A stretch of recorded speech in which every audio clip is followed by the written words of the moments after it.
வணக்கம். புறநானூற்றில் நெஞ்சை பிழியும் ஒரு பாடல். தன் தலைவன் இறந்து விட்டான். அடுத்து அவனை மலர்கள் இட்ட மண் தாழிக்குள் இட்டு புதைக்க வேண்டும். இந்த நேரத்தில் அவள் நம் நெஞ்சத்தை எல்லாம் கூர்வாள் கொண்டு பிளப்பது போல அந்த தாழி செய்யும் குயவனை பார்த்து வேண்டுகிறாள்.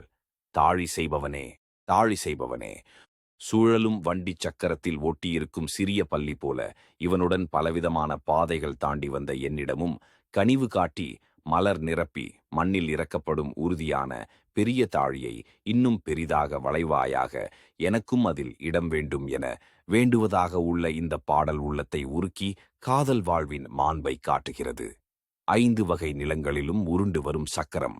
அதில் ஒட்டியிருக்கும் பள்ளிக்கு அந்த நிலங்களின் வெம்மையும் குளுமையும் எல்லாம் தெரியும். ஆனால் வழிநடையின் களைப்பை அது அறியாது.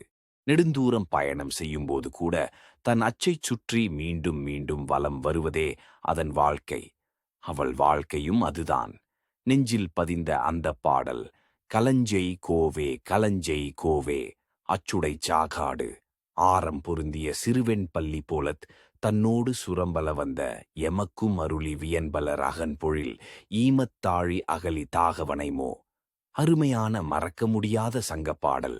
பிடித்திருந்தால் சொல்லுங்கள், பகிருங்கள். நன்றி, வணக்கம்.